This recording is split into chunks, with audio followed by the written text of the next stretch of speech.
সবাইকে আমার চ্যানেলে স্বাগত জানিয়ে আজকে আলোচনা করব একটি ম্যাজিক সেটিংস নিয়ে।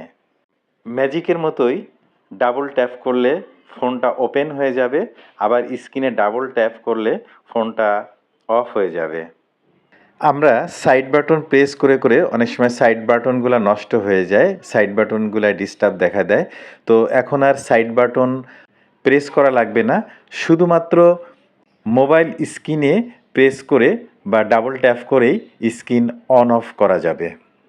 কথা না বাড়িয়ে চলুন সরাসরি সেটিংসে চলে যাই।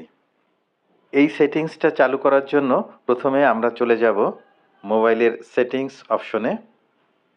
সেটিংসে ট্যাপ করব। এবার স্ক্রল করে চলে আসবে একটু নিচের দিকে।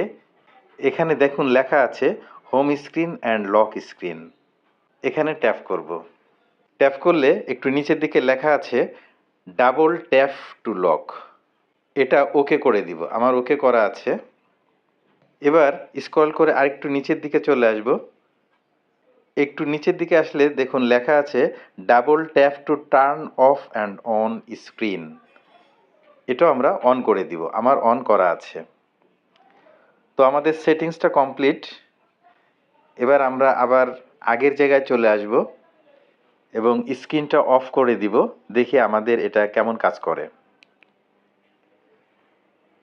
স্ক্রিন অফ অবস্থায় আমরা ডাবল ট্যাপ করলাম, দেখুন স্ক্রিনটা অন হয়ে গেছে। আবার আমরা ডাবল ট্যাপ করে দেখব স্ক্রিন অফ হয় কিনা। আবার স্ক্রিনের উপরে ডাবল ট্যাপ করলাম, স্ক্রিনটা অফ হয়ে গেল।